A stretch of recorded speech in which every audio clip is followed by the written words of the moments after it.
We're doing a study in Esther and finding some hidden messages there and some truths in Esther that are not on the surface.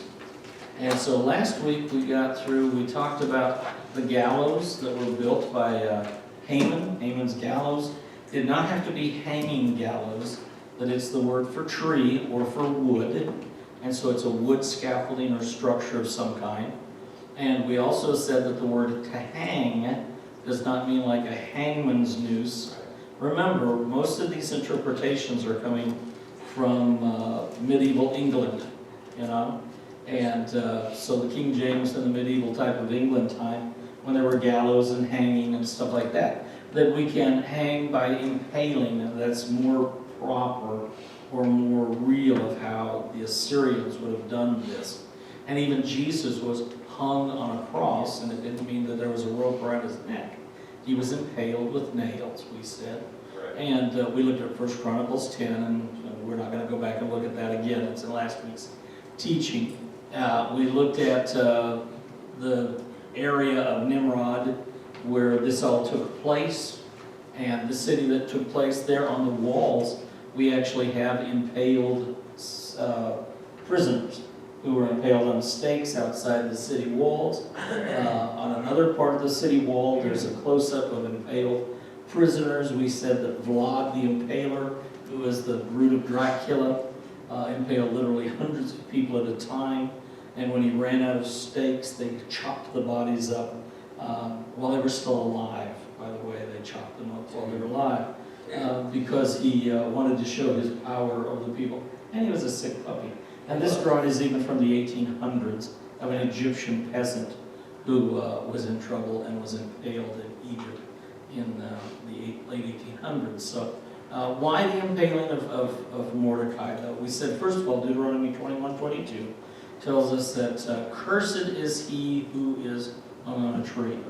Cursed are those. So when Jesus was hung on a cross, he took the curse of the world with him. So that's the first step of this whole process. Then we looked quickly at an Esther outline just so that we could all get caught up. So we got to chapter 3, and so let's pick up at chapter 4. Anyway, chapter 4, Mordecai learns about the plot. Esther intercedes. In chapter 5, Esther plans a big banquet because she wants the king and Haman to be together. And so in chapter 5, the line there filling is Haman's pride. Haman is proud because he's been invited to be with the king and the queen. He knows that this is a step that other men have not had, and this means he's going to become part of the royal court. So that's chapter 5. We then pick up Haman, the plot against Mordecai. He's going to put Mordecai to death. In chapter 6, the king cannot sleep, and so he has his own record read to him. What a way to go to sleep. Read my record to me of all the wonderful things I've done. And so he has that done, and he finds out that Mordecai had saved his life and he never repaid him. Mordecai had saved his life. We read a little bit about that last week. And he'd never been repaid. And so Haman assumes that the honor is going to go to him.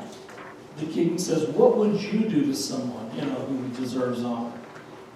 And so Haman tells him all these wonderful things he would do. Put a robe on him, put a crown on him, put him on the royal horse walking through the streets, and have someone announce, this is how the king shows his honor. And so Haman assumes that it's him, but in fact it backfires. He doesn't know that they're talking about Mordecai, so Haman is forced to honor Mordecai. He has to put the robe on the man he hates the most and walk him through the city proclaiming this is what the king does to someone that he loves. Really thinking that was going to be him all the time. In Esther 7, we see that Esther pleads for the Jews. She finds out that Haman has concocted a plot by which all the Jews will be killed in about 11 months. They give them 11 months' time to get all of their armies together, to get it all set up, and say, on this day, 11 months from now, get up and kill every Jew that's in your town. Kill every Jew. Be prepared.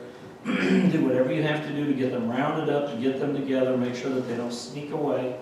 We are going to destroy every Jew in the land on this particular day. Well, Esther gets word of it. Mordecai gets word, and he gets word to Esther. And so Esther begins to plead for the Jews.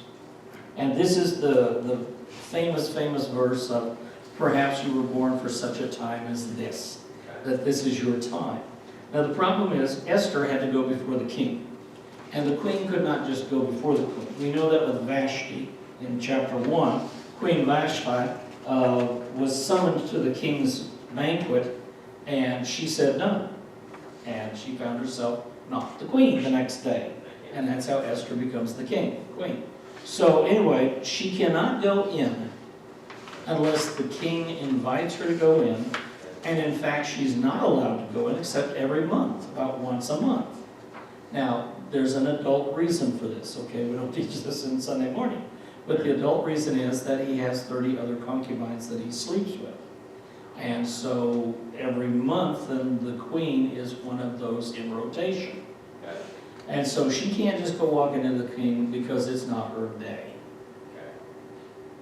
And so she asks for permission to meet with the king, even out of order, out of her place, knowing that if it does not please the king, that she will be executed, because she has asked for company with the king without being in order. All right? But he loves Esther and accepts Esther, and she tells him and reads him the edict, and he said, "Who in the world did this? You're a Jew, you're the queen, this is not going to happen to your people because you are a part of the royal family." And so she says, well, that's the guy that we had a banquet with, this Haman dude, okay? And Haman is there in front of the king when she points to him and says, him. And so Haman panics, goes every which way but loose, and the king stomps out in his anger and is left with Esther in the crown room, and he's pleading with her. He's pleading.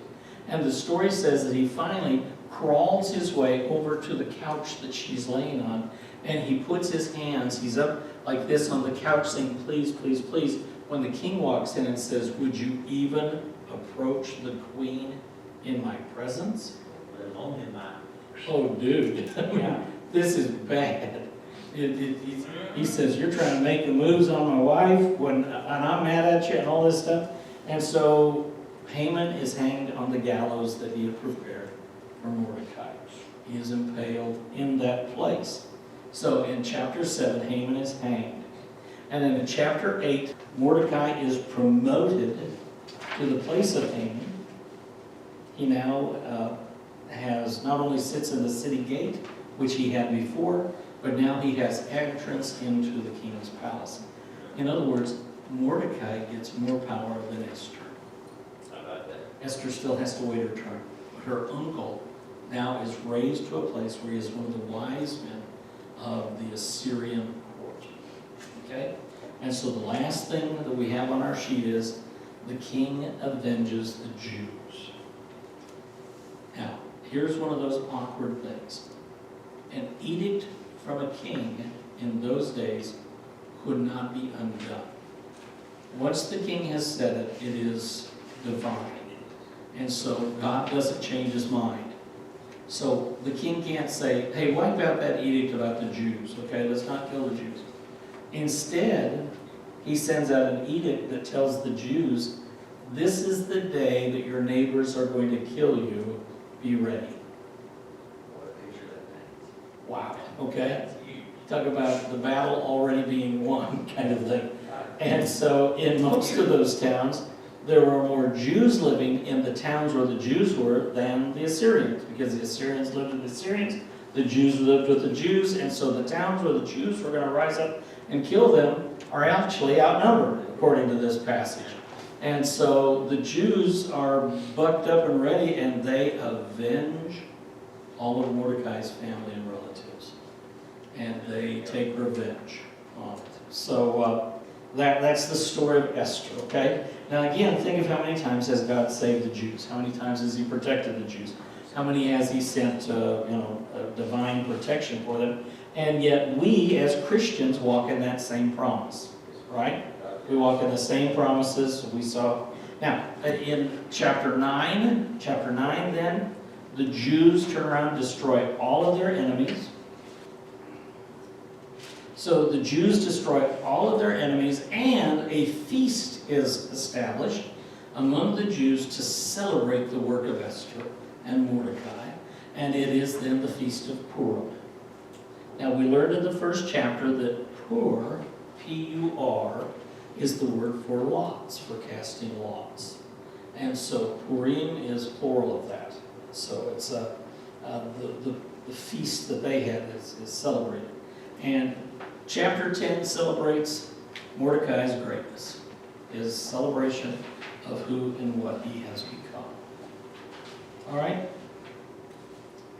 All right, so what is some of the things that Jews, when they read this, they read it and we don't, okay? It's not like, these are not like numerology codes that you have to squint a little bit to see, kind of secrets, but these are just things that if you're a Jew, they pop out. They just pop out at you, okay? So, the first thing that we look at tonight that the date of Passover. The date of Passover is the same all the time. Now remember, the word month comes from the word moon. It actually comes from the word moon, and comes from the fact that ancient calendars were built upon the lunar cycle and the lunar calendar. And so Passover comes on the same day every year, just not on our calendar. Our calendar, being a solar calendar, is off and does not always come at the same time, but for the Jews it does. So Passover is always on Nisan 15. Nisan is the first month, the 15th month. Now a little interesting point here is sometimes you'll read in the Bible that Passover is in the month of Abib, A-B-I-B, okay? Abib. Well, Abib is the word for the month before the exile, and Nisan is the name after the exile. Abib is actually an agricultural word that means the young budding head of a piece of barley. Write that down somewhere. A-B-I-B means the young head on barley.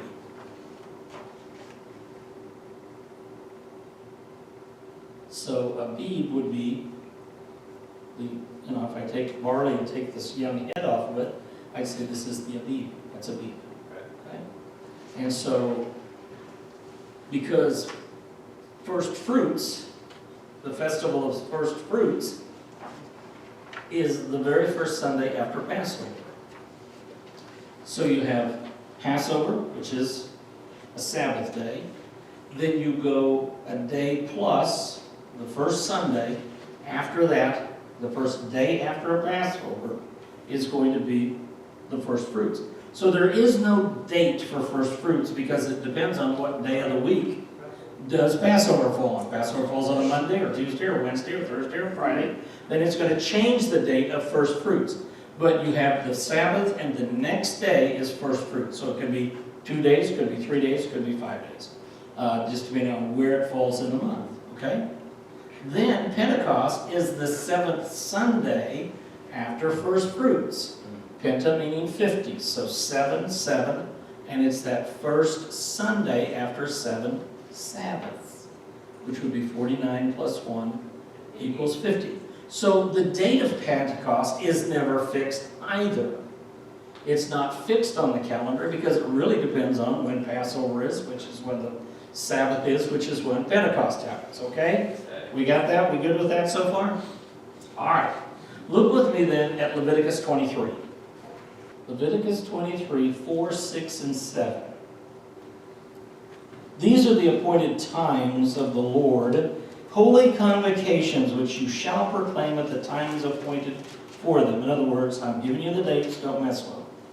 In the first month, which is Nisan, and what's the other name for it? Abib, yeah. In the first month, on the 14th day of the month, at twilight, is the Lord's Passover. Remember, the day starts at twilight. So on the 14th, at twilight, into the 15th, is Passover of the first month. That's a fixed date. That's always going to repeat. On this, verse 6 says, then on the 15th day of the same month, there is the feast of the unleavened bread to the Lord. For 7 days you shall eat unleavened bread. So, Passover is a day. Feast of unleavened bread is 7 days. Now, common sense tells you that somewhere in that 7 days, there's going to be a Sabbath.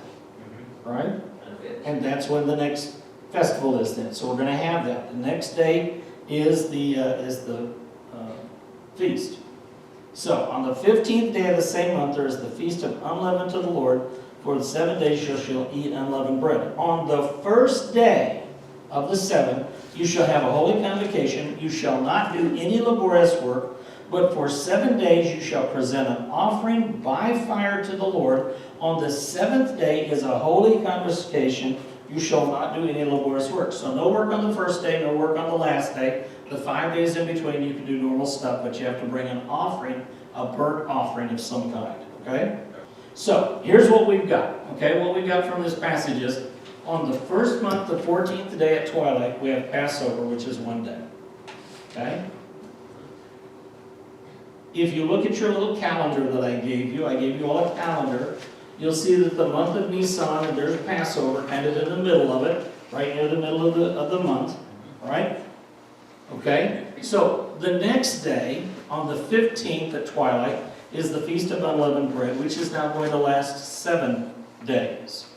Okay, we okay with that? All right. The day after the Sabbath is first fruits. Okay, you got a blank there, first fruits. Then there's going to be a 50-day counting. The 50-day counting that is going to become then Pentecost, right? So from first fruits to Pentecost, we're going to have the 7 Sabbaths plus a day. That's called the counting of the Omer. The Omer is a measure. It's a measure of wheat and a measure of barley. And so they're counting every day and putting aside their offering, their fire offering, that every day they're getting prepared for Passover. So day 1 they put some in a pot. Day 2 they put some in a pot. Day 3 they put some in a pot. Until the 50 days have been accomplished, okay? 50 days after first fruits then, we have the festival that's called Shavuot, or the First of Weeks, or Pentecost. Now, how tall was the gallows then? 75 feet, how many cubits? With the number 50. 50 cubits high. Counting of the Omer of 50 days. Okay? All right, so a little foreshadowing perhaps. Look at Esther 3:12. Esther 3:12. Passover is on the eve of the 14th, right? 14th twilight. Look what Esther 3:12 says. Then the king's scribes were summoned on the 13th day of the first month, and it was written just as Haman commanded to the king's satraps, to the governors who were over each province, and to the princes of each province according to its script, each people according to its language, being written in the name of the king, Ahasuerus, and sealed with the king's signet rings. Letters were sent by couriers to all the king's provinces to destroy, to kill, and to annihilate all of the Jews. Now, folks, think about it. What was Pharaoh saying a couple of nights before Passover? The Jews. Yeah, the Jews. Destroy the Jews. Here is a repetitive cycle of that same day that we see over and over again in Scripture. God always repeats the calendar. When it's a day of cursing, everything bad happens to the Jews. When it's a day of blessing, everything good happens to the Jews. So here we have, after the exile, after they've been back in Israel, after they've done all of this stuff, and they are in captivity, God has not forgotten the days of Holy Convocation. So on the eve of Passover, Haman issues this surprise declaration to kill all of the Jews. So Passover becomes incredibly important, all right?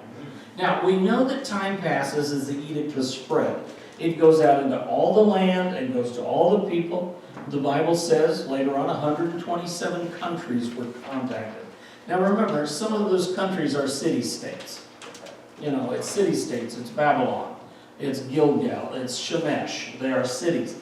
But they are nations, as we would think of them. So it's not like 120 nations as we think of them on a globe, but 127 city-states throughout the Middle East that the Babylonians controlled. Okay, the cities would be the nation. So time passed as the edict was spread. So it's Passover, right? Passover has happened. And he passes this edict out. Well, if we go to the next chapter, Esther 4. So Esther 4:4, we said, then Esther's maidens and her eunuchs came and told her, and the queen writhed in great anguish, and she sent garments to clothe Mordecai, that he might remove his sackcloth from him, but he did not accept them. Mordecai's out front. He's gone through the streets of the city. He's standing actually in the gate of the king, where only the royal, crowd gets to hang. Remember, Haman is jealous because he's in the gates, and he dares to come in where sackcloth is not allowed. Right. You got to put on your Sunday best to go see the king. No matter what you own, you've got to put on your best. And Mordecai is standing in sackcloth and ashes, wailing in the gate. And so the eunuchs and her attendants come and say, your uncle's about to get killed. He's down there in the gate. And so Mordecai has given a copy of this edict to kill the Jews to her. So now she's suddenly becoming informed. Look at verses 6, 7, and 8. Jump down. So Hathach went out to Mordecai to the city square in front of the king's gate. Mordecai told him all that had happened to him and the exact amount of money that Haman had promised to pay to the king's treasuries for the destruction of the Jews. He also gave him a copy of the text of the edict, which had been issued in Susa for their destruction. Remember, Susa is where Haman lived. That he might show Esther and inform her and to order her to go in to the king to implore his favor and to plead with him for her people. Please, Esther, go in and plead with the king for us. Verse 11 says, all the king's servants and the people of the king's provinces know that for any man or woman who comes to the king to the inner court who is not summoned, he has but one law, that he be put to death, unless the king holds out to him the golden scepter, so that he may live. And I have not been summoned to come to the king for these 30 days. There's that month again, okay? And so she says, it's not my turn, it's not my time. And they related Esther's words to Mordecai. Now, verses 13 through 17 tell us, then Mordecai told them to reply to Esther, do not imagine that you in the king's palace can escape any more than all the Jews. In other words, just because you're the queen, you're a Jew, you're going down with us. So don't think you're not. For if you remain silent at this time, relief and deliverance will arise for the Jews from another place, and you and your father's house will perish. In other words, God's going to protect us, but if you don't do what you're supposed to do, good luck. There's going to be a price to pay. And who knows whether you have not attained royalty for such a time as this. The most famous passage in all of Esther probably is that word. Then Esther told them to reply to Mordecai, go assemble all the Jews who are found in Susa and fast for me. Do not eat or drink for 3 days, day or night. And I and my maidens also will fast in the same way. And thus I will go into the king, which is not according to the law. And if I perish, I perish. So Mordecai went away and did just as Esther had commanded him. Now here's the thing. If the time has passed, and the Jews say that it does, I can't show you in Scripture that it is. There are Jewish traditions that they've supported for millennia that we cannot support in Scripture. But the Jews say that 47 days have passed, that 47 days of Omer have passed. And so for 3 days, she asks for a fast and prayer to protect her so that when she goes before the king, she will not be killed. If that is true, then she is going to go before the king on the day of Pentecost. On the day of Pentecost. And remember that the day of Pentecost is the day when the harvest of all harvest is celebrated, and it is one of the biggest parties and festivals for the Jews. It is a day of rejoicing. It is a day of dance. It is a day of celebration. It is when the priest takes the wheat and holds it up and shakes it to the north and says, "Gather in your saints and gather in your people." And he turns to the south and says, "I speak to the south, gather in your people, O God." And he turns to the east and he turns to the west. And just imagine that this edict has gone out to 127 cities on the north, the south, the east, and the west, and that now God is going to call the Jews into safety, just as it had been done at Pentecost. Just as it had been done. God repeats himself again, even though these people are in captivity. He is repeating himself.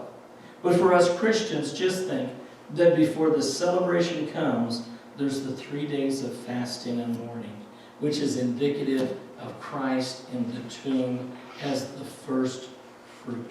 First one. Esther becomes the first fruit of the Jews who are spared and in favor of the king. And then the entire nation of Israel is the harvest of Pentecost. Do you see how when a Jew reads this, they read a whole different thing? They are seeing the unrolling of these festivals and going, this is just God repeating himself again. But we don't teach this at Esther because we're not Jews. We don't see this particular thing. Look at Deuteronomy 16 with me. Verses 10 and 11. Deuteronomy 16, 10 and 11. Then you shall celebrate the Feast of Weeks to the Lord your God with a tribute of a freewill offering of your hand, which you shall give just as the Lord your God blesses you. You shall rejoice because the Lord your God, you and your son and your daughter and your male and female servants and the Levite who is in your town, and the stranger and the orphan and the widow who are in your midst, in the place where the Lord your God chooses to establish his name. This entire festival, then, of the Feast of Weeks, is to be a celebration that God has provided for us one more time. One more year the harvest has happened. And it's supposed to be a free will offering. We are to give it as freely as we possibly can, without compunction, without direction, but we do this as a celebration. Look at Deuteronomy 26. Deuteronomy 26, verse 16. Deuteronomy 26:16 says, "This day the Lord your God commands you to do these statutes and ordinances. You shall therefore be careful to do them with all your heart and with all your soul. You have today declared the Lord to be your God, and that you would walk in his ways and keep his statutes and his commandments and his ordinances and listen to his voice.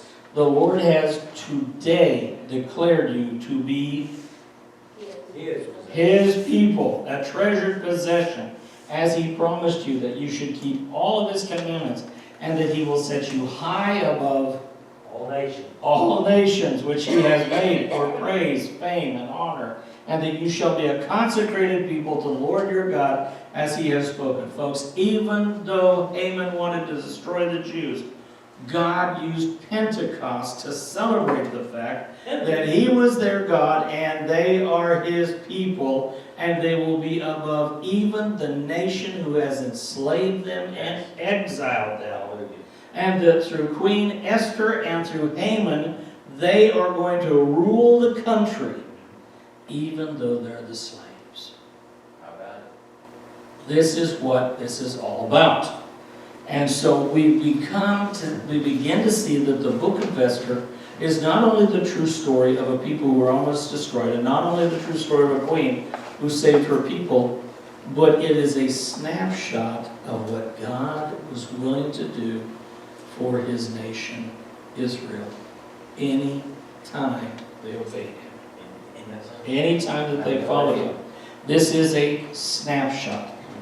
Esther 6:13. Go back to Esther 6:13. This is when Haman sees that Mordecai is in the gate celebrating, and he doesn't think he deserves to be there. And this is when he gets the idea of the killing. Haman recounted to Zeresh his wife and all his friends everything that had happened to him. Then his wise men and Zeresh his wife said to him, "If Mordecai, before whom you have begun to fall, is of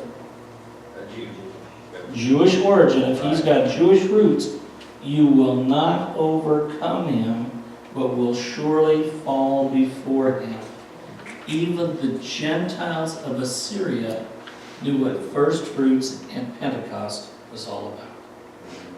And so when they saw the hand of Mordecai come over Haman, even his wife and his advisors said, the God of the Jews has turned against you. The God of the Jews has turned against you, and you will not prevail, because God protects his people. This is an incredible word being given. But again, we kind of read over it, skip over it without understanding that they are looking at the feast and the festivals and what Pentecost stands for and what the Jews are celebrating, that you are our God, we are your people, and we will rule all of the nations of the earth. Yeah, but you're in exile. Yeah, but you're slaves. Yeah, but your cities are laid in waste. Yeah, but your walls have been knocked down. Yeah, but your farms were knocked down and your fields were burned. It doesn't matter. Doesn't matter. He is our God and he will prevail. And that's the celebration that's going on here. In closing, look at Esther 8:9. Go over to the 8th chapter. Keeping in mind what we've learned about these calendar dates, Haman has been killed. Mordecai is being raised.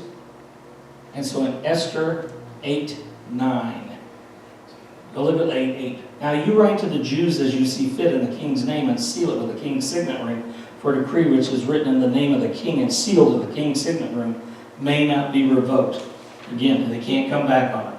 So the king's scribes were called at that time in the 3rd month, that is the month Sivan. Look at your calendar. When does Pentecost take place?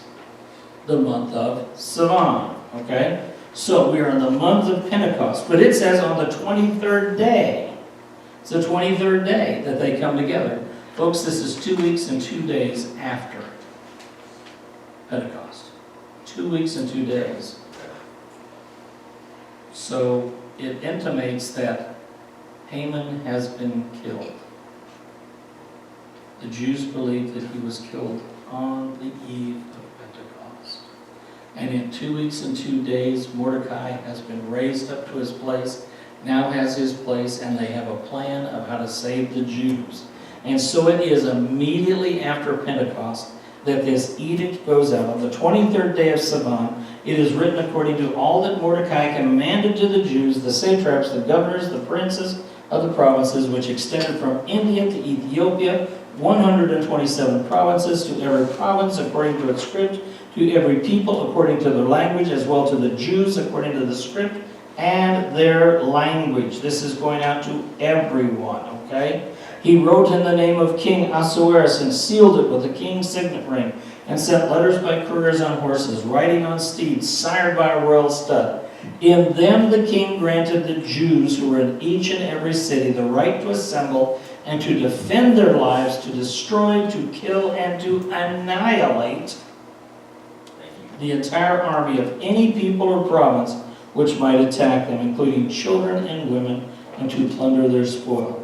On one day in all the provinces of the king, the 13th day of the 12th month, which was that 11 months in the future that this was all supposed to happen, a copy of the edict is to be issued as law in each and every province was published to all the people, so that the Jews would be ready for this day to avenge themselves of their enemies. And so the 6th of Sivan is Pentecost. The 23rd is when this edict goes out.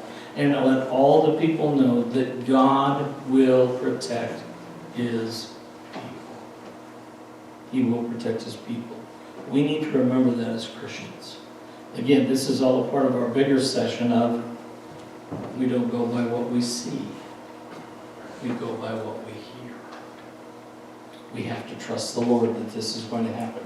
So, the telling of Esther is the celebration of all of the spring festivals.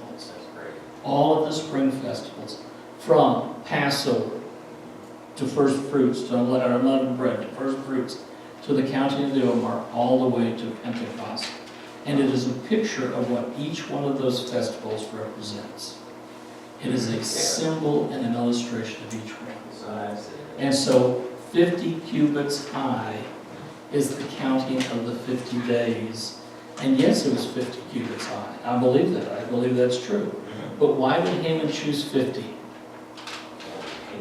To throw in the face of the Jews that your God is not big enough to protect you from me. That I'm not going to protect you from me. That magic number of 50 that you celebrate as your number of He's your God and you're His people. Let me just put up a 50-foot high thing and impale the Jew on it. Okay. What symbolism Haman used. Uh-huh. He didn't pick that number out of the air. He picked it out of the calendar of the Jews.